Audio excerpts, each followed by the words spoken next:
অনেকগুলো কারণে ত্রয়োদশ জাতীয় সংসদ নির্বাচনের প্রথম অধিবেশনের প্রথম দিন ইতিহাসের পাতায় স্বর্ণাক্ষরে লেখা থাকবে এবং স্মরণীয় হয়ে থাকবে। বাংলাদেশের ইতিহাসে অন্যতম এবং সম্পূর্ণ ব্যতিক্রমধর্মী একটা দিন বাংলাদেশ দেখল।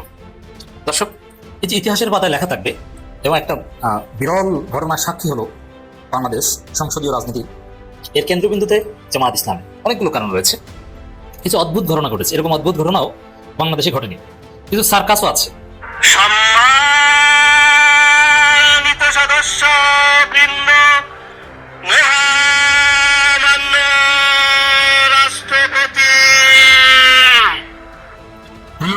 বুঝলো, এরকম চিৎকার শুনলে একটা ঘুমের ঘোরের মানুষ হাড় এলাকা হইতে পারে। যাক গিয়া, উনি আসলেন, উনি আইসা জয় করলেন, অনেক কিছু হয়েছে আপনারা দেখছেন। আমি এগুলো নিয়ে পুরোনো কাসুন্দি ঘাটতে চেতেছি না। উনি আসার পরে আপনার গিয়া বিরোধী দল রীতিমতো উত্তেজনা, বয়কট এবং ওইখান থেকে চলে যাবে তারা। কিন্তু সবচেয়ে ইন্টারেস্টিং হইলো, দেখেন উনারা হাতের মধ্যে প্ল্যাকার্ড নিয়ে আসছে। এইটা কিন্তু বাংলাদেশে নতুন। আপনারা কোনদিন দেখছেন সংসদে যখন ওয়াকওভার হয়, যখন চলে যায় বিরোধী দলীয় নেতারা, এই সংসদ পরিত্যাগ করে খালি হাত পায়ে থাকে চলে যায়, কিন্তু ওনারা প্ল্যাকার্ড নিয়ে আসছে, হাতের মধ্যে প্ল্যাকার্ড নিয়ে আসছে। তার মানে ওনারা প্ল্যান করে আসছে, ওনারা এর আগে মিটিং করছে এবং এগুলো বানাইছে, প্রিন্ট করছে, পকেটের মধ্যে নিয়ে ভিতরে নিয়ে গেছে। প্ল্যাকার্ড নিয়ে গেছে কেন? প্ল্যাকার্ড নিয়ে গেছে এবং সবচেয়ে আরো বেশি আশ্চর্য ব্যাপার হলো প্ল্যাকার্ডে ইংলিশে লেখা। কেন জানেন? ঢুকছে মাথায় লেখা এই জন্য, যেটা পুরো বিশ্বে দেখানো হবে ইংরেজিতে লেখা। কি ইংরেজিতে না লেখলে বাংলায় লেখলে বিশ্ববাসী বুঝবে না। এবং এই প্ল্যাকার্ড নিয়ে ইন্ডিয়ার অনেক টেলিভিশন নিউজ এই প্ল্যাকার্ড গুলো নিয়ে করতেছে। প্ল্যাকার্ড নিয়ে আসলো কেন? এই জন্য আমাদের মাননীয় স্বরাষ্ট্রমন্ত্রী একটু রাগ করছেন। এত শহীদের রক্তে কেনা সংসদে চুপ্পু কোন চেকের লাল। আওয়ামী লীগ সরকারের বাংলাদেশকে দুর্নীতিতে চ্যাম্পিয়ন বানিয়ে 2001 সালের জুন মাসে ক্ষমতা থেকে বিদায় নিয়েছিল। রাষ্ট্রপতি তো তার শপথ ভঙ্গ করেছে এবং সে তো ফেসিস্ট অ্যানাবেলার এবং এই কিলিং প্রসেসটাকে সে সহযোগিতা করেছে জুলাইয়ের। তো সেই জায়গা থেকে তার মোরাল তো কোনো গ্রাউন্ড নাই আজকে জুলাইয়ের মধ্য দিয়ে অর্জিত এই পার্লামেন্টে সে ভাষণ দেওয়ার। 20 জুলাই না হতো আমার মতো লোক ফাঁসির সেল থেকে সে সংসদের স্থান পেতাম না। আর প্রথমেই সেই জুলাই যোদ্ধাদের আন্তরিক ধন্যবাদ জানাচ্ছি। চুপ্পুকে এখনই বিতাড়িত করতে হবে এবং গ্রেফতার করতে হবে। হাসিনা যে দোষী, একে দোষী সে চুপ্পু দোষী। এখন সাংবিধানিক সংকট নাই, তাহলে এখনো কেন চুপ্পু তার পদে বহাল রয়েছে? আমরা বলেছিলাম যে ফ্যাসিবাদের দোষর এমন কেউ এই সংসদে বক্তব্য দিতে পারবে না, কারণ এই সংসদ হচ্ছে ফ্যাসিবাদ মুক্ত সংসদ। হাজারো মানুষের রক্তের উপর দিয়ে আত্মত্যাগের মধ্যে দিয়ে এখানে আমরা এই সংসদ পেয়েছি। মহামান্য রাষ্ট্রপতি। ওই যে সিনেমা আমরা দেখতাম না, রাজা যখন ইন করে তখন একজন বলতো না, হুঁশিয়ার হুঁশিয়ার, ওরকম হয়েছে ব্যাপারটা জমজমাট। কিন্তু তুমি আসার সঙ্গে সঙ্গে ওনারা দাঁড়ায়, ওনারা মাইনা নিল না। যারা এই যে আমাদের 11 দল, জামাত ইসলাম, এনসিপি, আচ্ছা ওনারা তো আগেই বলছে আমরা মাইনা নিই, আমরা ওইখান থেকে বাইরে হয়ে যাবো। আগে বলছে না, মানে যাই না শুনেই তো উনি আসছে। দেখছেন কিভাবে ইজ্জতের ফালুদা বানায় দেয় এই। দর্শক, জামাত ইসলামের সাবেক নেতা, যিনি বর্তমানেও জামাত নেতা, তাকে সাবেক বলে আমরা সবাই অভ্যস্ত ছিলাম। আল্লাহর অলৌকিক ক্ষমতায় তিনি আজকে এমপি, এবং শুধু মাওলানা জনাব এটিএম আজহারুল ইসলাম তিনি একা নন, তাকে ধরে নিয়েছে তিনি সাবেক, মৃত্যুবরণ করেছে, ফাঁসি দেওয়া হয়েছে, নিশ্চিত ফাঁসি হয়েছে, শেষ, জীবনের রাজনীতি আসতে পারবেন না, এরকম ধরে নেওয়া বেশ কয়েকজন ব্যক্তি এই জাতীয় সংসদে ছিল। তার মধ্যে সবচেয়ে আলোচিত এবং সবচেয়ে গুরুত্বপূর্ণ এবং সামনের সারিতে স্থান পেয়েছেন মূলত জনাব এটিএম আজহারুল ইসলাম। বাবর ছিলেন, কিন্তু বাবর সাহেব কিন্তু সিগনিফিকেন্ট নন, ক্যামেরা কিন্তু তাকে দেখা যায় এবং সামনের দিকে তার সিট না, কিন্তু এটিএম আজহারুল ইসলামের সিট একদম প্রধান বিরোধী দলীয় নেতার প্রায় কাছাকাছি এবং সামনের সারিতে। এবং এটিএম আজহারুল ইসলাম কি বলছেন বা তার মুভমেন্ট, এগুলো নিয়ে গণমাধ্যমে আলোচনা হয় এবং তিনি বেশি আকর্ষণীয়, তার বক্তব্য ছিল অসাধারণ। এটা ব্যতিক্রমী একটা দিক, স্মরণীয় হয়ে থাকার মতো একটা দিক, যে ফাঁসির সেল থেকে একদম ফাঁসির দণ্ডপ্রাপ্ত চূড়ান্ত রায় হয়ে গেছে, সেই জায়গা থেকে আজকে জাতীয় সংসদ সদস্য, যেটা অকল্পনীয়। দর্শক, এই সংসদে আরেকটা মিরাক্কেল ঘটেছে, যে রাষ্ট্রপতির ভাষণ নিয়ে। এখানে যে রাষ্ট্রপতি জয় বাংলা বলে ভাষণ শেষ করতেন, সেই রাষ্ট্রপতি এখন বাংলাদেশ জিন্দাবাদ বলে ভাষণ শেষ করেন। এবং রাষ্ট্রপতির যে ভাষণ, এটা অবাক করা, এতে পুরো জাতি স্তম্ভিত, যে এটা কি মানুষই বলছে না, রোবট বলছে না, কি ইজ ইট পসিবল? সে অসম্ভবকে সম্ভব করা হয়েছে জাতীয় সংসদের অধিবেশনের প্রথম দিন। এবং জামাতের যে ভূমিকা, এটাও ব্যতিক্রম, যে বিরোধী দল প্ল্যাকার্ড দেখায়, স্লোগান দেয়, ওয়াকআউট করে, তাতে কার্যত সরকারি দল খুশি, এটাও কিন্তু আপনি পাবেন না, ব্যতিক্রমী দিক। বিএনপি কিন্তু মনে মনে খুশি হয়েছে, আরেক রহমান মিটি করে হাসছে এবং এই ওয়াকআউট করার অধিকারকে শ্রদ্ধার সাথে অ্যাপ্রিসিয়েট করেছেন। এবং ওয়াকআউটকে সালাউদ্দিন আহমেদ, এবং ওয়াকআউটকে যারা নেতিবাচক ভাবে উপস্থাপন করার চেষ্টা করেছিল, তাদেরকে কার্যত ধমক দিয়ে থামিয়ে দিয়েছেন সালাউদ্দিন আহমেদ। এবং সংসদের যিনি স্পিকার, এটাও কিন্তু একটা ব্যতিক্রমী দিক। বিএনপির রাজনীতিতে এটা কেউ কল্পনা করতে পারেনি। হাফিজউদ্দিন আহমেদ একদম প্রকাশ্য সংস্কারপন্থী ছিলেন, খালেদা জিয়াকে তারেক জিয়াকে বাদ দিতে চেয়েছিলেন, তারেক জিয়ার নেতৃত্বের ঘোরতর সমালোচক ছিলেন এবং তিনি পরিবারতন্ত্রের বিরুদ্ধে ছিলেন, বারবার শোকজ খাওয়া নেতা। তিনি ঘুরে ফিরে আজকে মাননীয় স্পিকার এবং তিনি সামনে ভারপ্রাপ্ত রাষ্ট্রপতি হবেন। তো এরকম মিরাকেল অনেক কিছু ঘটেছে। এবং আরো একটা আশ্চর্য বিষয়, এটা আরো বেশি সিগনিফিকেন্ট, এই বাংলাদেশ যে দলের নেতৃত্বে স্বাধীন হয়েছে সেই দল এই সংসদে নেই এবং সেই দলের নাম গন্ধ সংসদে নেই। সেই দলের সাবেক অনেক এমপি মন্ত্রীর নাম নিহত হওয়ার কারণে, মারা যাওয়ার কারণে শোক প্রস্তাবে নেওয়া হয়েছে, কিন্তু সেই দলের নাম নেওয়া হয়নি। একটিবারের মতো বাংলাদেশের স্বাধীনতা যুদ্ধে নেতৃত্ব দানকারী আওয়ামী লীগের নাম উচ্চারণ করা হয়নি। এটাও একটা বিরল ঘটনা। এই দিক থেকেও এই সংসদের অধিবেশন ইতিহাসের পাতায় স্বর্ণাক্ষরে লেখা থাকবে। এর মধ্যে দিয়ে মূলত বাংলাদেশ আওয়ামী লীগ মুক্ত বাংলাদেশের যাত্রা শুরু হলো। আওয়ামী লীগ আর কোনোদিন বাংলাদেশে ফিরতে পারবে না। আওয়ামী লীগ থাকবে, আওয়ামী লীগের ভোটাররা থাকবে, হয়তো 10% ফিক্সড ভোটার থাকবে, কিন্তু আওয়ামী লীগ যে চেতনার রাজনীতি করতো ওই রকম আওয়ামী লীগ আর কোনোদিন বাংলাদেশের রাজনীতিতে আসবে না। সে অধ্যায় শেষ। তো এটাও একটা ডিমার্কেশন, একটা ঐতিহাসিক মাইল ফলক। দর্শক, মানুষ যে কতটা পরিবর্তন হতে পারে, মানুষ যে কতটা নোংরা হতে পারে, কতটা বিশ্বাসঘাতক হতে পারে, কতটা গিরগিটি হতে পারে, কতটা ধান্দাবাজ হতে পারে, সেটা এই সংসদের অধিবেশনে রাষ্ট্রপতির ভাষণ দেখলে বোঝা যায়। রাষ্ট্রপতি ভাষণ দিয়েছেন, তিনি একজন আওয়ামী লীগের লোক, শেখ হাসিনার পায়ের ধুলা চাইতেন, সারাক্ষণ আওয়ামী লীগের প্রশংসা, খালেদা জিয়া, জিয়াউর রহমান, তারেক রহমানকে বিভিন্নভাবে অপমান অপদস্থ করতেন। আজকে তিনি ভাষণ দিচ্ছেন যে আওয়ামী লীগ দেশকে দুর্নীতিতে চ্যাম্পিয়ন বানিয়েছিল এবং শেখ হাসিনা ফেসিস্ট, আওয়ামী লীগ আমল একটা ফেসিবাদী আমল ছিল, স্পষ্ট করে বলেছেন। 5 আগস্টকে মহান 5 আগস্ট বলছেন। তো এই যে পরিবর্তন, এটাও ভবিষ্যতে থিসিস হবে যে বাংলাদেশে একজন রাষ্ট্রপতি ছিলেন যিনি একদম 60 ডিগ্রি পল্টি মারতে পারেন। হ্যাঁ, রাষ্ট্রপতিদের বাধ্য হয়ে অনেক কিছু করতে হয়, প্যারাডাইম শিফট হয়, অনিচ্ছা সত্ত্বে অনেক কিছু করা লাগে, কিন্তু একদম 60 ডিগ্রি পাল্টে যাওয়া এটা কিন্তু নাই। যেরকম শহীদ প্রেসিডেন্ট জিয়াউর রহমানকে যেভাবে একদম বারবার স্বাধীনতার ঘোষক বলেন এবং শেখ মুজিবের নাম উচ্চারণ করেন না, তো এই যে দৃশ্য, এটা থিসিস হওয়ার যোগ্য।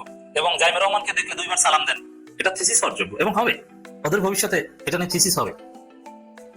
তো দর্শক, এটিএম আজহারুল ইসলাম বলেছেন, জুলাই না হলে ফাঁসির সেল থেকে সংসদে আসতে পারতাম না।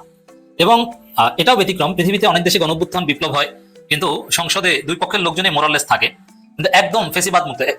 আন্দালিব রহমান পার্থ এটা চমৎকার ভাবে উল্লেখ করেছেন। আন্দালিব রহমান পার্থ অবশ্য হতাশ, কারণ তিনি কিছুই পাননি। ভেবেছিলেন যে তিনি মন্ত্রী হবেন, কিন্তু বিভিন্ন হয়েছে, তারপরে ভেবেছেন তিনি ডেপুটি স্পিকার হবেন, কিছুই হননি। তো তিনি একটা চমৎকার কথা বলেছেন যে ফেসিবাদ মুক্ত সংসদ, এখানে কোনো ফেসিস্ট নেই।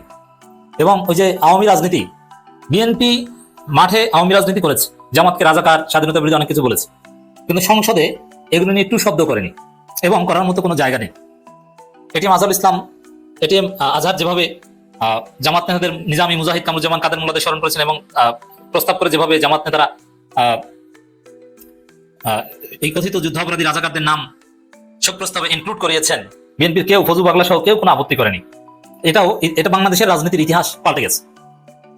এখানে জামাত আরেকটা ঘটনা ঘটিয়েছে, ইটস ভেরি সিগনিফিকেন্ট, অনেকটা নীরবে নিবৃতে, কারো চোখে পড়েনি। আমি এটা নিয়ে একটু কথা বলতে চাই। জামাত ইসলামী তাদের অনেক নেতার নাম শোক প্রস্তাবে ঢুকিয়েছে, কিন্তু বাংলাদেশের ইতিহাসে, জামাতের ইতিহাসে যাদের নাম ঢুকিয়েছে তাদের সবার বস, তাদের সবার চাইতে বাংলাদেশের জন্য যার অবদান বেশি, অধ্যাপক গোলাম আজমের নাম জামাত উচ্চারণ করেনি এবং শোক প্রস্তাবে ঢোকানোর চেষ্টাও করেনি। এটিএম আজহারুল ইসলামের বক্তব্য, আমিরে জামাতের বক্তব্য, ডাক্তার তাহেরের বক্তব্য, কারো বক্তব্য এবং লিখিত প্রস্তাব কোথাও অধ্যাপক গোলাম আজমের নাম উচ্চারণ করা হয়নি। বিএনপি জামাতের অনেক নেতার নাম উচ্চারণ করেছে, চিফ হুইপ নিজে, কিন্তু অধ্যাপক গোলাম আজমের নাম কেউ উচ্চারণ করেনি। এখানে সবাই মিলে এ বিষয়ে আন্ডারস্ট্যান্ডিং ছিল যে সবাই সবকিছু আমরা করবো, কিন্তু গোলাম আজমের নাম বলবো না। জামাত রাজি, হয়তো বৃহত্তর স্বার্থে কিংবা অনাকাঙ্ক্ষিত পরিস্থিতি এড়াতে এই কাজটা করেছে। তবে গোলাম আজমের নাম সংসদে উচ্চারিত হলো না, কিন্তু জাতির হৃদয় থেকে মুছে ফেলা যাবে না। গোলাম আজম দেশের ইসলামী আন্দোলনের রাহবার, সারা পৃথিবীর ইসলামী আন্দোলনের রাহবার। I salute, I remember Professor Golam Azam. সম্মানিত সদস্য বৃন্দ, মহামান্য রাষ্ট্রপতি। বুঝলো, এরকম চিৎকার শুনলে একটা ঘুমের ঘোরের মানুষ হার এলাকা হইতে পারে। যাক গিয়া, উনি আসলেন, উনি আইসা জয় করলেন, অনেক কিছু হয়েছে, আপনারা দেখছেন। আমি এগুলো নিয়ে মানে পুরোনো কাশুর দিয়ে ঘাটতে চেতেছি না। উনি আসার পরে আপনার গিয়া বিরোধী দল রীতিমতো উত্তেজনা, বয়কট, এবং ওইখান থেকে চলে যাবে তারা। কিন্তু সবচেয়ে ইন্টারেস্টিং হইলো, দেখেন ওনারা হাতের মধ্যে প্ল্যাকার্ড নিয়ে আসছে। এইটা কিন্তু বাংলাদেশে নতুন। আপনারা কোনদিন দেখছেন সংসদে যখন ওয়াকওভার হয়, যখন চলে যায় বিরোধী দলীয় নেতারা, মানে এই সংসদ পরিত্যাগ করে খালি হাত পায়ে থাকে চলে যায়, কিন্তু ওনারা প্ল্যাকার্ড নিয়ে আসছে, হাতের মধ্যে প্ল্যাকার্ড নিয়ে আসছে। তার মানে ওনারা প্ল্যান করে আসছে, ওনারা এর আগে মিটিং করছে এবং এগুলো বানাইছে, প্রিন্ট করছে, পকেটের মধ্যে নিয়ে ভিতরে নিয়ে গেছে। প্ল্যাকার্ড নিয়ে গেছে কেন? প্ল্যাকার্ড নিয়ে গেছে, এবং সবচেয়ে আরো বেশি আশ্চর্য ব্যাপার হলো প্ল্যাকার্ডে ইংলিশে লেখা। কেন জানেন? ঢুকছে মাথায়? লেখা এই জন্য যেটা পুরো বিশ্বে দেখানো হবে ইংরেজিতে লেখা কি, ইংরেজিতে না লেখলে বাংলায় লেখলে বিশ্ববাসী বুঝবে না। এবং এই প্ল্যাকার্ড নিয়ে ইন্ডিয়ার অনেক টেলিভিশন নিউজ এই প্ল্যাকার্ড গুলো নিয়ে করতেছে। প্ল্যাকার্ড নিয়ে আসলো কেন? এই জন্য আমাদের মাননীয় স্বরাষ্ট্রমন্ত্রী একটু রাগ করছেন, উনি বলছেন হ্যাঁ ওয়াকওভার করুক, প্ল্যাকার্ড নিয়ে আসলো কেন? স্যার, এটা ওদের প্ল্যান। প্ল্যাকার্ড নিয়ে আসা এটা কিন্তু কোনো আইন বহির্ভূত কাজ নয় স্যার। আসতে পারে, বাংলাদেশে আসে নাই কোনোদিন, এইবার আসছে। কারণ এই যে জেএনজি প্লাস এই যে জেএনজি যারা নতুন ইয়াং ফিরে আসছে, এদের মাথায় যে কতটুকু বুদ্ধি আপনারা তো দেখতেছেন। এই হাসনাত আব্দুল্লাহ, নাহিদ, আখতারুজ্জামান, এদের মাথায় কি বুদ্ধি আরো সামনে দেখতে পারবেন। এই প্ল্যাকার্ড নিয়ে আসছে বলে এখন এটা আরো সারা বিশ্বে এটা প্রচারিত হচ্ছে, অনেক টেলিভিশনে দেখাচ্ছে। আমাদের সুইডেনে এখনো দেখায় নাই, হয়তোবা দেখাবে। এটা ছিল তাদের একটা চাল। শাহাবুদ্দিন সাহেব যখন এই ঘটনা ঘটতেছে, তাকে নিয়ে হাস্যরস হচ্ছে, সমস্ত বিরোধী দলীয় নেতাবৃন্দরা চলে যাচ্ছে, তখন কিন্তু উনি একটু একটু হাসতেছিলেন, পাশাপাশি তারেক রহমান সাহেব একটু একটু হাসতেছিলেন। আপনারা দেখতেছেন ছবিটা, শাহাবুদ্দিন সাহেব হাসে, তারেক রহমান সাহেব হাসে। তারেক রহমান সাহেব হাসে কেন? তারেক রহমান সাহেবের কথা হইলো, মিয়া আমাকে খাম্বা খাম্বা কো না। আগে কি লুট হলো, আগে সম্পদ কোথায় গেল, বিদ্যুতের নামে খাম্বা হলো, এগুলো আপনারা দেখবেন, বিচার করবেন। দেখো তোমার আমি কেমনে নাচাই দিয়েছি, তোমার আমি যেমনি চেমনে নাচাবো, এবং তোমাকে আমি কিছু বলবো না, এই পুরা বাংলায় তোমার ঠিক করবো। কারণ আমি যদি কিছু বলতে যাই তাহলে মানুষ বলবে যে প্রধানমন্ত্রী ভাবে কথা বলে কেন। আমি কিছু বলবো না, আমি তোমাকে নাচাবো, এবং আমি যেমনি ইচ্ছা নাচাবো, আর নাচাবে এরা। আর এরা কি চায় না চায় সেটা আমি পরে দেখবো। তোমার একটু শাস্তি করে নেই উচিত ছিল ভাই। শাহাবুদ্দিন সাহেবের জন্য এটা উচিত ছিল। আজকে আওয়ামী লীগ যারা করেন তারাও বলতেছেন সবাই বেঈমান, ওনারা আওয়ামী লীগ বেঈমান বলতেছে, উনারে এই জামাত বেঈমান বলতেছে, উনারে এনসিপিরা বেঈমান বলতেছে, উনারে কে বেঈমান বলতেছে না? বিএনপি তো এখন ফান্দে পড়ে ওনারা নিয়ে গেছে, এটা তো বোঝাই যায়। কারণ সংবিধানের বাইরে যাবে না। সংবিধানে তো ভাই এখনো উনি বাংলাদেশের রাষ্ট্রপতি, তাই না? আর এই সংবিধান ভাইরা কিন্তু ওনার কাছ থেকে একসময় এই নাহিদ, তারপরে আসিফ, তারপরে মাহফুজ, মানে জেএনজির যারা আছে তারাও কিন্তু তখন তার কাছ থেকে শপথ গ্রহণ করছিল। দেখেন, এমন রাষ্ট্রপতি আমার মনে হয় বিশ্বে আর নাই। একই সাথে 3টা সরকার প্রধানকে সে শপথ করাইছে, 3টা সরকার প্রধান সে অল্প সময়ে দেখছে, এবং 3টা সরকার প্রধানের সময় তার 3 ধরনের ক্যারেক্টার। আওয়ামী লীগের সময় এক ক্যারেক্টার, বিএনপির গাইলে হয় নাই। তারপরে যখন এই জেএনজিরা আসলো, নতুন আন্দোলন হইলো, চুপচাপ হইলো। তারপরে যখন বিএনপি এসে তাকে বরখাস্ত করলো না, তখন তার নতুন সে জয় বাংলার থেকে হয়ে গেল বাংলাদেশ জিন্দাবাদ। বাইরে বিচিত্র মানুষ দেখছি জীবনে, উনার মতো মানুষ আমি দেখি নাই। ওই যে পিছনে অনেক কারণ আছে, উনি কিন্তু একটু কালচারাল মাইন্ডেড, জানেন তো? ওনার ছেলে দেখুন সিনেমার বড় প্রডিউসার ছিল, আরশাদ আদনান সাহেব, এবং উনি খুব সিনেমাকেও ভালোবাসতো, সিনেমা সম্পর্কে অনেক কিছু জানে। উনার ওই বঙ্গভবনে সিনেমা দেখা সিনেমার লোকজন নিয়ে অনুষ্ঠান করছে, যেটা বোধ হয় বাংলাদেশের ইতিহাসে এই প্রথম এবং এই শেষ। বঙ্গভবনে কোনো সিনেমা দেখা, সিনেমার আর্টিস্টদের নিয়ে, সেখানে ভারতীয় আর্টিস্টও ছিল, ইদিকা পল, তাদের নিয়ে অনুষ্ঠান করা, এটাও কিন্তু উনি করছেন। মানে উনি এমন কোনো কাজ নাই উনি পারেন না। উনি গিরগিটির মতো রং বদলাইতে পারেন, উনি প্রয়োজনে জাইমা রহমানের 2বার সালাম দিতে পারেন, উনি প্রয়োজনে তারেক রহমানের খাম্বাও বলতে পারেন, উনি প্রয়োজনে তারেক রহমানের হাত চাইপা ধইরা মিনতি কইরা এটা থাকার চেষ্টাও করতে পারেন। এই ধরনের ক্যারেক্টারলেস বা ক্যারেক্টারিস্টিক প্রেসিডেন্ট আমার মনে সারা বিশ্বে খুঁজে পাবেন না। এবার আসি আসল কথায়। এই যে আজকে সংসদ বসলো এবং ওনারা বয়কট করলেন বা ওনারা ওয়াকওভার করলেন, এরপরে কি হবে? এরপরে যেটা হবে যে কেউ যদি ভাইবা থাকে যে জুলাই সনদ বাস্তবায়ন যেটা ছিল এটা হবে না, তাহলে বোধহয় আপনারা বোকার সঙ্গে বাস করেন। কারণ এই যে জেএনজি যারা আছে বাংলাদেশের 4 থেকে 4.5 কোটি জেএনজি, এরা অলওয়েজ এই জুলাই সনদ বাস্তবায়ন করতে চায়। এটা নর্মাল এদের একটা আকাঙ্ক্ষা। এদেরকে নিয়ে অনেকেই বলতেছেন যে কি হবে, এরা কি করতে পারবে, আর সেই সময় আর নাই, ডাকলে 5টা লোক আসবে না। আমরা এমন কথা তো শুনছিলাম, এই এনসিপি এরা ইলেকশন করবে, এরা তো একটা মেম্বারই হতে পারবে না, একটা চেয়ারম্যানই হতে পারবে না। এরা 6 জন সংসদে গেছে। আর যে জেএনজিরা এর জন্য রক্ত দিছে, যে শত শত মানুষ আহত হয়েছে, শত শত মানুষ হত্যা হয়েছে, এরা কিন্তু ওই জুলাই সনদ বাস্তবায়ন ছাড়া ঘরে ফিরবে না। এদের শক্তিটাকে কেউ ছোট মনে করেন না।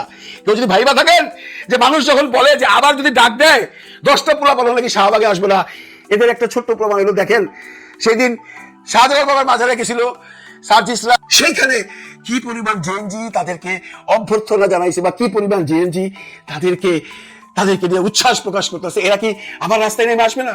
আসবে, আসতে হবে। দেখেন কি অবস্থা।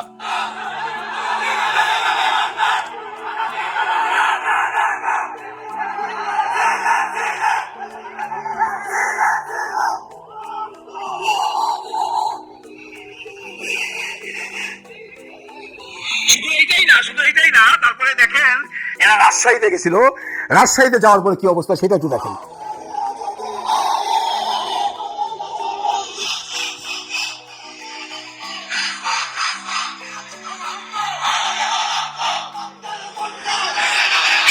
শুধু রাজশাহী বা শুধু সিলেট না, এরপরে কুমিল্লায় গেছে, এরকম বহুত শহরে গেছে, সব জায়গায় এই জেএনজিদেরকে পুরো বাংলাদেশের বাকি জেএনজিরা বুকে টাইনা নিছে।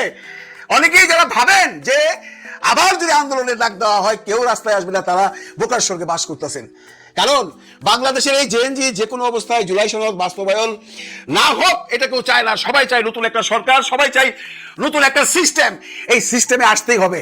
যে যেভাবেই বলেন এই সিস্টেমে আসা ছাড়া আমাদের আর কোনো গত্যন্তর নাই। ইউনূস স্যার এমন ভাবে বাইন্ধা দিয়ে গেছেন, এমন ভাবে একটা মানে কি বলবো চক্রব্যূহ বানায় গেছে, এখান থেকে বাইরে হয়ে যাবেন। এবং উনিও কিন্তু আজকে সংসদে আসছেন, ওনার পাশে দেখেন জাইমা রহমান আছেন, ওনার পাশে জুবাইদুর রহমান আছেন, উনিও দেখতে আসেন যে দেখি আজকে সংসদে কি হয়। উনি তো যে কাজটা করবার করে ফেলাইছে, কিন্তু বৈষম্য রেজাল্ট হইতাছে, দেখতেছে শাহাবুদ্দিন চুপ্পুকে কিভাবে বিরোধী দল কিভাবে অপমান করতেছে। আপনারা জানেন চুপ্পু সাহেবের সাথে ইউনূস সাহেবের সম্পর্ক ভালো ছিল না। ন্যাচারালি ইউনূস সাহেব এটা দেখার পরে মনে মনে একটু হলেও সন্তুষ্ট হয়েছে। এবং একসময় ইউনূস সাহেব এখান থেকে চলে গেছে, পুরো অধিবেশনে উনি ছিলেন না। এখন মোট কথা হলো যেভাবে জুলাই সনদটাকে করা হয়েছে এটা বাস্তবায়ন বিএনপি করতে হবে। এবং আমার মনে হয় বিএনপি আলটিমেটলি করবে, কারণ বিএনপি হিসাবে এত কাঁচা না। এবং অনেকেই বলতেছেন যে তাহলে উনি কেন এই চুপ্পু সাহেবকে এখনো রাখলো, কেন ওনাকে সরাই দিল না, বা উনি কেন পদক্ষেপ করলো না।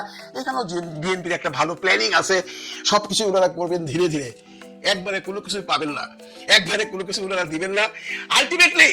আলটিমেটলি এই যে জুলাই সনদ বাস্তবায়ন এটা বিএনপিকে করতে হবে, এবং বিএনপি করবে। আমার যা মনে হয় বিএনপি করবে, হয়তো একটু কাটছাট করবে, কিন্তু ওনাদের যে 31 দফা আছে তার সাথে মিলাইয়া একটা সমঝোতায় আসে এটা করতে হবে। এই জন্য নইলে বাংলাদেশের আপামর জনগণ বিএনপি যত ভালো কাজই করুক কেউ অ্যাকসেপ্ট করবে না। কারণ সবারই মনে একটা আশা ছিল আমরা একটা নতুন বাংলাদেশ চাই, আমরা একটা নতুন সিস্টেম চাই। আমরা জুলাই সনদকে ভোট দিয়ে পাশ করাইছি, জুলাই সনদ বাস্তবায়ন হোক, কারসিট করুক কিছু না, কিন্তু সেটা করতে হবে। এছাড়া অন্য কোনো অল্টারনেট নাই। সংসদের মজা মাত্র শুরু হইলো, আরো কত ধরনের নাটক, মহানাটক, মেগা সিরিয়াল আমরা দেখতে পারবো। এর জন্য আমাদের সবাইকে আবারও অপেক্ষা করতে হবে। এই ধরনের নাটক, এই ধরনের ঘটনাবহ সংসদ আমার মনে হয় বাংলাদেশের মানুষ অতীতেও দেখে নাই, ভবিষ্যতেও দেখবে না।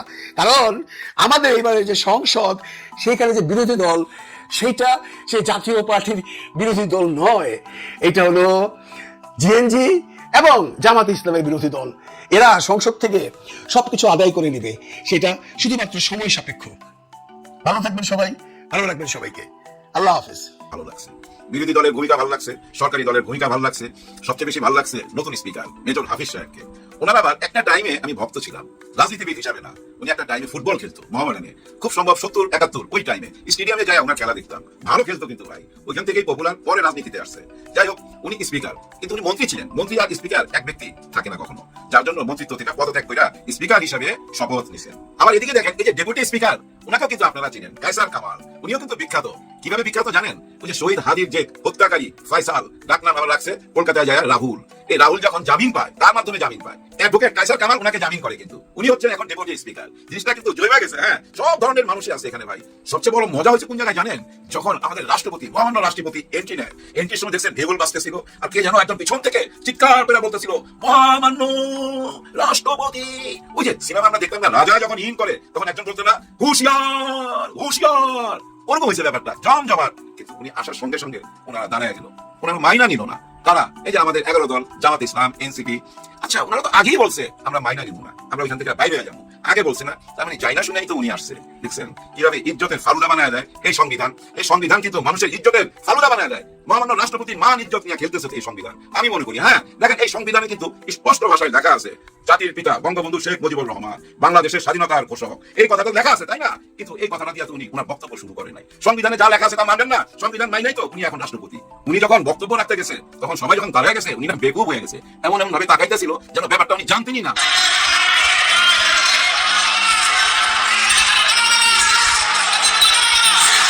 আমন্ত্রিত অতিথিবৃন্দ,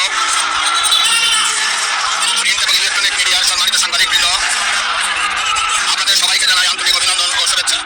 জনাব স্পিকার, এই যে হট্টগোল হইতেছিল, চিল্লাচিল্লি হইতেছিল, এর মধ্যে দিয়ে কিন্তু উনি বক্তব্য দিয়ে যাচ্ছিল। কেউ শুনুক না শুনুক, ওনার দায়িত্ব উনি পালন করতেছিল। কিন্তু জনগণের কাছে সবচেয়ে বড় প্রশ্ন কি জানেন?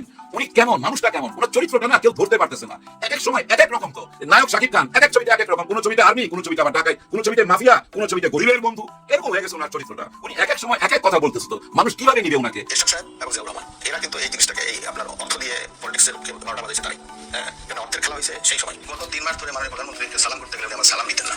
তা আমি দেখতাম যে ওনার চরণের ধুলো আমি পাই না। কিন্তু সেই সময় যে ওনার মনের মধ্যে রাষ্ট্রপতি হিসাবে আমার নাম রক্ষিত হয়ে গেছে, সেজন্যই যে উনি আমার সালাম নেওয়াটা বিব্রতকর মনে করতেন। ওনার বক্তব্যগুলো শুনেন, ওনার যতগুলো বক্তব্য আছে টুকরা টুকরা গুলো সব জোড়া দিয়া যখন কোনো ইয়ার ছেলে বা এই নতুন প্রজন্ম কেউ দেখবে, কি শিখবে ওনার কাছ থেকে? উনি আজকে বক্তব্য শুরু করছে কি দিয়ে জানেন? 2000 সালে যখন বিএনপি ক্ষমতা আসে আর আওয়ামী লীগ ছাইড়া দেয়, তখন আওয়ামী লীগ ছিল দুর্নীতির চ্যাম্পিয়ন, হ্যাঁ দুর্নীতিতে চ্যাম্পিয়ন ছিল। তখন সেই ডুবে যাওয়া জাহাজের হাল ধরে বেগম খালেদা জিয়া, এই কথা দিয়ে উনি বক্তব্য শুরু করছে। আবার উনি বলতেছে ফ্যাসিবাদের কথা, মানে শেখ হাসিনা ফ্যাসিবাদ সরকার, তাদের কাছ থেকে দেশমুক্ত করছে কারা, তাদের নিয়েও কথা বলতেছে। মানে 2024-এর রক্ত দিছে শহীদদের কথা উল্লেখ করতেছে, সব রকম কথা বলতেছে। কিন্তু কারো মন জয় করতে পারতেছে না, কারণ মানুষ বুঝতে পারতেছে না আসলে মানুষটা কেন বারবার ডিগবাজি খাইতেছে। ওই যে জাহিদ খান চলে গেছে বিদেশে, আমেরিকা না কানাডা গেছে, সেই জাহিদ খানের মতো বারবার যদি ডিগবাজি দেয় একজন রাষ্ট্রপতি, তাহলে মান ইজ্জত থাকে, মান ইজ্জতের ফালুদা হয়ে যায় না ভাই? হ্যাঁ ফালুদা হয়ে যায়। আসলে এই সুযোগটা দিয়ে রাখছে এই সংবিধান, এই সংবিধানে এই সুযোগ দিছে বলেই তো আজকে ইজ্জতের ফালুদা হয়ে যাচ্ছে। এই সংবিধানে এই সুযোগটা দিয়ে রাখছে তো ভাই, দিয়ে রাখছে বলে তো উনি না যাইতে পারতেছে, না সরতে পারতেছে, না কিছু বলতে পারতেছে। উনাকে যেভাবেই চালাইতেছে উনি ওইভাবেই চলতেছে। ভাই ব্রাদার, আমাদের সিনেমার মধ্যে ওই যে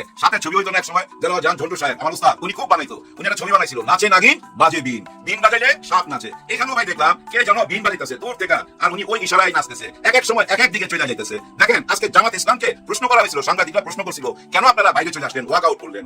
ওনারা বলছে 3টা কারণে। ডাক্তার শফিকুর রহমান 3টা কারণ বলছে। 3টা কারণের মধ্যে প্রথম কারণটা কি জানেন? এই যে গত 16 বছর এত জুলুম হইলো, এত অত্যাচার হইলো, মিডিয়া ট্র্যাজেডি, শাপলা হত্যাকাণ্ড, আয়না ঘর, অত্যাচার, জুলুম, জুলাই 36টা দিন সারা বাংলাদেশে কোথায় না গন্ডগোল হয়েছে, কোথায় না লাশ পড়ছে। ওই তখন তো উনি কোনো কথা বলে নাই, একদম চুপ ছিল। তার মানে কি উনি তো সেই স্বৈরাচার শাসকেরই একজন এবং উচ্চ পদের একজন, তাই না?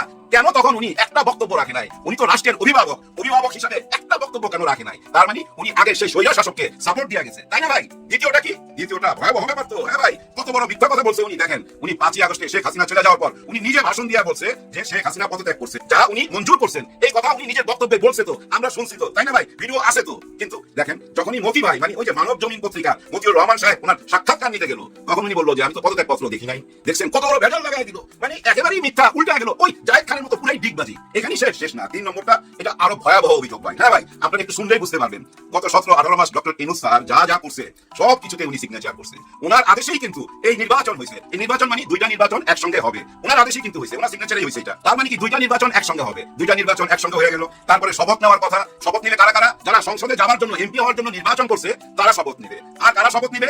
যারা সংস্কার পরিষদের সাথে জড়িত, অর্থাৎ সংস্কার পরিষদের মেম্বাররা শপথ নিবে। একই দিনে শপথ নিবে, মানে এমপিরা যেদিন শপথ নিবে সংস্কার পরিষদের মেম্বাররা ওই সেদিনই শপথ নিবে। জামাত ইসলাম 11 দল ওরা কিন্তু শপথ নিল, ওনারা নিল না। কিন্তু উনি একজন প্রেসিডেন্ট হিসাবে কি একবারও জিজ্ঞেস করছে বা ওনার এই বক্তব্যের মধ্যে উনি রাখছে এই কথাটা যে কেন আপনারা সংস্কার পরিষদের শপথ নিলেন না, ওইটা কেন ভঙ্গ করলেন, আপনারা কেন 70% মানুষের ভোটের অধিকার কায়দা নিলেন, এইটা কেন উনি বললেন না? এই জন্য আমরা ওই সংসদ থেকে বাইরে আসছি। আসলে তো সত্যি কথা, ওনার সিগনেচার নিয়েই তো এই নির্বাচনটা হয়েছে। যা যা লেখা আছে ওই হ্যাঁ না ভোটের মধ্যে সবকিছু উনি জানে। গত 17-18 মাস যা কিছু হয়েছে সবগুলা ফাইলের মধ্যেই তো ওনার সিগনেচার আছে। যা যা অধ্যাদেশ জারি করা হয়েছে উনি তো সবকিছুতেই দস্তখত করছে। তার মানে কি দেখেন এখন এই সামনে আবার পুরোটাই চেঞ্জ হয়ে গেলেন, অন্য কথা বলতেছে, ফ্যামিলি কার্ডের কথা ওনার বক্তব্যের মধ্যে আনতেছে, আবার 5ই আগস্টের জুলাই গণঅভ্যুত্থানের কথাও আনতেছে, 71-এর স্বাধীনতার কথা আনতেছে, কিন্তু বঙ্গবন্ধুর কথা আনতেছে না, আনতেছে জিয়াউর রহমান স্বাধীনতার ঘোষক। অথচ এই একই মানুষ কিন্তু অতীতে কি বলছে সে ভিডিওগুলো দেখলেই তো বুঝতে পারবেন। যার জন্য বলতেছি ভাই, কেমন জানি হয়ে গেল। তার মানে কি হতাশায় কাজ করতেছে, এটা বুঝতে হবে। কিন্তু কেন বুঝতেছে না? ওনারা বুঝবে না কেন? ওনারা এত কিছু বুঝে এইটা বুঝবে না, অর্থাৎ চপ্পু সাহেবকে কি ওনারা সরাবে না?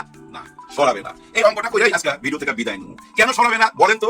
আপনারা একটু হিসাব মিলাইলেই বুঝতে পারবেন। দেখেন এই মুহূর্তে যদি আওয়ামী লীগের সেই রাষ্ট্রপতিকে বিএনপি রাষ্ট্রপতি না বানায় ওনাদের নিজস্ব মানুষ এখানে বসায়, তাহলে কি হবে জানেন? 5 বছর পর যখন আবার নির্বাচন আসবে, সেটা তো তত্ত্বাবধায়ক সরকারের মধ্যে আসতে হবেই। কিন্তু দেখেন 5 বছর পর একটু হিসাব মিলাইলেই বুঝতে পারবেন, 5 বছর পর যখন ওনারা ক্ষমতা থেকে চলে যাবে, ঠিক একই টাইমে তো রাষ্ট্রপতিকেও চলে যেতে হবে। তার মানে কি নতুন কেউ আসবে, নতুন কারো অধীনে সেই তত্ত্বাবধায়ক সরকারের নির্বাচনটা হবে। বুদ্ধিটা খেলেছে এখানে। হ্যাঁ ভাই, তারেক রহমান সাহেবের মাথায় বুদ্ধি আছে রে ভাই। এই যে ওনাকে রাইখা দিল না, দেখবেন বছর খানিক রাইখা দিবে। অলরেডি এই কথা শোনাও যাচ্ছে যে বছর খানিক পর ওনাকে বিদায় করে নিজেদের মানুষ বসাবে রাষ্ট্রপতির পদে নিজেদের মানুষ বসাবে। তাহলে হিসাবটা কি হলো দেখেন, 5 বছর পর যখন ওনারা চলে যাবে, আরো 1 বছরের জন্য ওনাদের রাষ্ট্রপতি কিন্তু ওই চেয়ারে বসা রইল। এখন যে 3 মাসের জন্য তত্ত্বাবধায়ক সরকার আসবে, ওই সরকার কার অধীনে থাকবে? ওই রাষ্ট্রপতির অধীনে থাকবে, ওনাদের বসানো রাষ্ট্রপতির অধীনে থাকবে। আর এই রাষ্ট্রপতির যে কি ক্ষমতা এই সংবিধানে দিয়ে গেছে, এটা তো আপনারা হারে হারে টের পাইতেছেন। কেউ কি সরাইতে পারছে? গত 18 মাসে ওই রাষ্ট্রপতিকে পারে নাই, কখনো কেউ সরাইতে পারবে না। ওই ওনাদের বাছাই করা পছন্দের রাষ্ট্রপতির অধীনেই ওই তত্ত্বাবধায়ক সরকারের নির্বাচন হবে। আর ওই নির্বাচনে প্রভাব খাটাইতে পারবে ওনাদের রাষ্ট্রপতি। হিসাবটা হলো এখানে। এই হিসাবই রাইখা দিছে, অন্য হিসাবও থাকতে পারে, এত হিসাব মিলামিলি করা দরকার নাই। শুধু এইটুকুই বলতে চাই, জুলাই গণ অভ্যুত্থানের স্বীকৃতি দিয়ে দেন, দিতে বাধ্য হবেন আপনারা। হয়তো এমন করতে পারে ওনাদের নির্বাচনের আগে 31টা দফা ছিল না, ওই 31 দফাকে মিলাইয়া দিলায়া এই গণ অভ্যুত্থানের সনদপত্রটাকে ওর মধ্যে ঢুকাইয়া মিক্স কইরা ফালুদা বানায়া নতুন কিছু একটা দিতে পারে। কিন্তু এই ভাবনাটা ভুল, টোটালটা ভুল। হ্যাঁ ভাই, এই জেনারেশনকে বুঝতে আরেকটু সময় লাগবে। এই 3-4 মাস, ঈদের পরেই সবাই বুঝতে পারবেন। এখনই তো বুঝাই দিচ্ছে হাসনাত আব্দুল্লাহ এই জেনারেশন কি করবে। এই যে ওনাদের এনসিপি থেকে 6 জন গেছে না, এই 6 জনই ধরে নেন 300 এমপি, এই 6 জনই দৌড়ের উপরে রাখবে 300 এমপি কে। এটা আপনারা হিসাব মিলিয়ে নিয়ে আজকে দেখলাম আখতারুজ্জামানকে, হ্যাঁ ভাই এনসিপি আখতারুজ্জামান সিএনজি তে কইরা এই সংসদে যাচ্ছে। সিএনজি তে বৈশা একটা গাড়ি কি ম্যানেজ করতে পারতো না? না, করবে না। হারাম খাবে না ভাই, এরা হারাম খাবে না। অনেকেই তো অনেক কথা বলতে শুনতেছি, এরা হাজার হাজার কোটি টাকা মাইলা দিছে। আরে ভাই প্রমাণ করেন না, প্রমাণ করে দেখান। এই যে বলতেছে ভাই ওই যে ত্রাণের টাকা দিল, কই ত্রাণের টাকা দিল, কই ত্রাণের টাকা কই গেছে? এটা জানার জন্য হাসনাতকে নাইটকে জিজ্ঞাসা করার দরকার নাই, এই টেলিফোনে জিজ্ঞাসা করো, ওই যে জেমিনি আছে না, এআই আছে না, এদেরকে জিজ্ঞাসা করো ত্রাণের টাকা গেছে কই। আর সরকারও জানে ত্রাণের টাকা গেছে কই। খামাখা এসব গুজব ছড়ায় লাভ নাই। হাসনাত আব্দুল্লাহকে পথ দেখিয়েছে জামাত এমপির কাছ থেকে হাসনাত আব্দুল্লাহ শিখেছেন এবং দেশব্যাপী তোলপাড় সৃষ্টি করে দিয়েছে। কিন্তু জামাতের মিডিয়া উইং, জামাতের পিআর টিম যে কতটা অদক্ষ ব্যর্থ, দেখেন এখান থেকে জামাতকে শেখা দরকার। হাসনাত আব্দুল্লাহ বাংলাদেশের বিরল ইতিহাস সৃষ্টি করেছেন এবং হাসনাত আব্দুল্লাহর একটা পাওয়ার পয়েন্ট প্রেজেন্টেশন ফেসবুক লাইভে ব্যক্তিগত ক্লাসরুমে, এটা বাংলাদেশের ইতিহাসের লিপিবদ্ধ থাকবে, ইতিহাসের পাতায় স্বর্ণাক্ষরে লেখা থাকবে। মানুষ যেটা জানতো না হাসনাতের লাইভ ক্লাসের মাধ্যমে সেটা জানছে। হাসনাত একটা লাইভ ক্লাসের মাধ্যমে গভীর রাতে পুরো বাংলাদেশের 299 এমপিকে প্রভাবিত করেছে। জনগণ জেগে উঠেছে, সবাই নড়ে চড়ে বসতে বাধ্য হয়েছে এবং শত শত কোটি টাকা, হাজার কোটি টাকার চুরি দুর্নীতি বন্ধ হয়ে গেছে। কারণ জনগণ জেনে গেছে যে এই টাকা আসে, এই বরাদ্দ আসে, ওইটা না দেখলে তো জনগণ ধরবে। হাজার হাজার কোটি টাকার দুর্নীতি হাসনাতের এক লাইভ ক্লাসে বন্ধ হয়ে গেছে এবং লক্ষ লক্ষ টাকা, কোটি টাকা হতে পারে খেজুর খাওয়া, ওটা বন্ধ। খেজুর এটা একটা সিম্পল বিষয়, ওটা কোনো টাকার মধ্যেই পড়ে না। আর খেজুরটা বাংলাদেশ সরকারের পক্ষ থেকে না, ওটা বিদেশি সহায়তা এমপিদের মাধ্যমে দেওয়া হয়। আবার অনেক ক্ষেত্রে এমপিদের জিজ্ঞেস করা হয় না, ওটা উপজেলা প্রশাসন দেয়। কিন্তু এই খেজুরের কথা জেনেই মানুষ এত উত্তেজিত। আর বাকি যেগুলো বলেছে ওগুলো তো সব রেকর্ড আছে, ওগুলো জনগণ ধরবে। এখন যারা তৃতীয় পক্ষ, যারা রাজনীতি বিশ্লেষণ করে, সরকারের ভুল ত্রুটি খুঁজে বের করে, তারাও এগুলো খুঁজবে, তারাও এগুলো নিয়ে বিশ্লেষণ করছে। এবং বিএনপি সরকার কিভাবে কি করে দুর্নীতি নিয়ে কাজ করা, এটা টিভি বা এই ধরনের প্রতিষ্ঠানের চাইতে সোশ্যাল মিডিয়া এখন বেশি শক্তিশালী। সোশ্যাল মিডিয়া যারা ফ্যাক্ট চেকিং করে বা বিভিন্ন অনিয়ম নিয়ে কাজ করে, আমরা যারা দুর্নীতির তথ্য প্রমাণ খুঁজি, আমাদের জন্য এটা আরো বেশি সহায়ক হলো হাসনাত আব্দুল্লাহ সেই লাইভ ক্লাস। কারণ অনেক কিছু আমরা জানতাম না, হাসনাত জানিয়ে দিয়েছে, কারণ এটা অনেকটা গোপনীয় ছিল, এটা আমাদের পক্ষে জানা সম্ভব ছিল না। এটা যিনি এমপি শুধু তিনি জানতে পারেন। এই জন্য এমপির অতীতে কখনো এরকম একদম খোলামেলা বলেন নাই, তা হাসনাত বলেছেন। তো এই যে বিরল ঘটনা ঘটিয়ে দিয়েছেন, পুরো বাংলাদেশে তোলপাড় লেগে গেছে। আরে হাসনাত যে কাজ করেছে, এই সেম কাজ জামাত ইসলামের এমপি কামরুল হাসান মিলন, তিনি ময়মনসিংহের ফুলবাড়ি আসনের এমপি, তিনি হাসনাত আব্দুল্লাহর 5 দিন আগে সরকারের কোন জায়গা থেকে কত টাকা প্রজেক্ট এসেছে সবকিছু ফেসবুক পোস্ট দিয়ে জানিয়েছেন হাসনাত আব্দুল্লাহর 5 দিন আগে।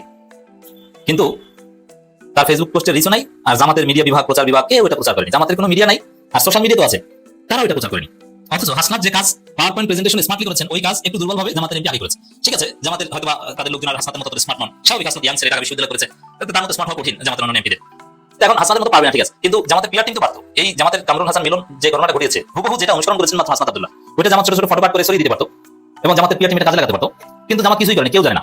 হাসনাতের সামনে আসার পর 2 একজন সামনে যায়, ভাই এটা তো জামাতের এমপি কামরুল হাসান মিলন আগে করেছে, অথচ ফুল ক্রেডিট নিয়ে নিল হাসনাত আব্দুল্লাহ। কিন্তু আবিষ্কারক, পায়োনিয়ার, প্রপোনেন্টকে জামাতের এমপি। হাসনাত শিখেছে জামাতের এমপিকে দেখে, যেটা আগে জামাতের এমপি করেছে। মজা না? তো মিডিয়া না থাকলে, মিডিয়া বিভাগ দুর্বল হলে কি অবস্থা হয় দেখেছেন? দেখেন বিএনপিকে আমরা গালাগালি করি, কিন্তু বিএনপির মিডিয়া বিভাগ জামাতের চাইতে কয়েক হাজার গুণ শক্তিশালী। বিএনপির যে ওয়াহিদুজ্জামান, টাকলাদুজ্জামান বলি, এই ওয়াহিদুজ্জামান জামাতের টোটাল মিডিয়া বিভাগের চাইতে বেশি শক্তিশালী। তারা কি করে বলি শুনেন, এবং জামাত কি করে আমি তো জানি। এখানে বিএনপির বিভিন্ন হোয়াটসঅ্যাপ গ্রুপ আছে, ছোট ছোট অ্যাক্টিভিস্ট লেখক, যাদের একটা লেখায় 1000 রিঅ্যাক্ট করে না, তারাও বিএনপি হাইকমান্ডের কাছে জনপ্রিয় অ্যাক্টিভিস্ট। তাদের নিয়ে হোয়াটসঅ্যাপ গ্রুপ আছে, কোন একটা বিষয় ভাইরাল করার প্রয়োজন হলে তারা ওখানে দিয়ে দেয়, তাদের সমস্ত অ্যাক্টিভিস্টদের দৃষ্টি আকর্ষণ করে যে এটা সবাই আসেন একসাথে ভাইরাল করে দিই। কিন্তু জনগণ তাদের ফেসবুকে তেমন রিঅ্যাকশন দেয় না, সারা নাই। কিন্তু তারপরে বিএনপি সেন্ট্রাল এটা করার চেষ্টা করে। আর জামাতের অ্যাক্টিভিস্টদের নিয়ে জামাতের মিডিয়া বিভাগের কোনো হোয়াটসঅ্যাপ গ্রুপই নেই। জামাতের আছে just news paper, TV channel বা এদেরকে নিয়ে হোয়াটসঅ্যাপ গ্রুপ, প্রেসিং এর। এবং অ্যাক্টিভিস্টদের কোনো তালিকাই নেই জামাতের কাছে, কারা জামাতের অ্যাক্টিভিস্ট। হ্যাঁ, 2-4 জন যারা জামাত নেতাদের আত্মীয় বা তাদেরকে তেল দিতে পারেন, তারা দাওয়াত পান, কিন্তু অ্যাক্টিভিস্টদের কোনো তালিকা বা কাদের কি অবদান এটা জামাত জানেই না। খাওয়ার উপর সুযোগ খায়, এই যে খাওয়া পায় তো এই জন্য কোনো মূল্যায়ন নাই, দাম নেই। তো যদি জামাত বিএনপির মতো স্মার্ট হতো, তাহলে এই কামরুল হাসান মিলন যে কাজটা করেছে, ওইটার উপর শত শত ফটোকার্ড বানাতো, ওইটা জামাতের অ্যাক্টিভিস্টদের সবার কাছে পৌঁছে দিত, সবাই ফেসবুকে পোস্ট করতো, শিবিরের সাবেক সভাপতিরা সবাই ফেসবুকে জনপ্রিয়, সবাই মিলে এটা প্রচার করতো, হাসনাতের মতো অনেকটা তোলপাড় তৈরি হয়ে যেত। কিন্তু না, কিছুই পারে নাই। হাসনাত এখানে ইতিহাসের পাতায় স্থান করে নিয়েছে। দেখছেন ঘটনা কি ঘটেছে? শুধু কি এটা না, শুধু এটা না দর্শক, এখানে আরেকটা বিরাট একটা ঘটনা ঘটেছে বাংলাদেশে। একজন জামাত এমপি, তিনি একদম স্থানীয় পর্যায়ের সরকারি হাসপাতালে চিকিৎসা নিচ্ছেন অসুস্থ মানুষ এবং একদম লোকাল খাবার খাচ্ছেন, অথচ তিনি কিন্তু এমপি। খবরটা সমস্ত গণমাধ্যমে এসেছে। খবরটা একটু বলি। নওগাঁর ধামইরহাট উপজেলা স্বাস্থ্য কমপ্লেক্সে, একদম উপজেলা স্বাস্থ্য কমপ্লেক্সে কোনো এমপি চিকিৎসা নাই, বাংলাদেশে দ্বিতীয় একটাও দেখাতে পারবেন। উপজেলা স্বাস্থ্য কমপ্লেক্স সর্বোচ্চ বিভাগীয় সদর হাসপাতালে নিতে পারে, কিন্তু উপজেলা স্বাস্থ্য কমপ্লেক্সে এমপি চিকিৎসা নাই। It's totally impossible. বাংলাদেশে কোনো নজির নেই। এই ঘটনা ঘটিয়েছে জামাতের এমপি। হঠাৎ অসুস্থ হয়ে ভর্তি হয়ে সাধারণ রোগীদের জন্য সরবরাহ করা খাবারকে প্রশংসা পাচ্ছে নওগাঁ 2 ধামইরহাট পত্নীতলা আসনের সংসদ সদস্য ইঞ্জিনিয়ার মোহাম্মদ ইনামুল হক। কোনো পূর্ব ঘোষণা ছাড়াই হাসপাতালে গিয়ে চিকিৎসকদের নেওয়া এবং রোগীদের জন্য নির্ধারিত সাধারণ খাবার খাওয়া অনেকে ব্যতিক্রম পদ্ধতি হিসেবে দেখছেন।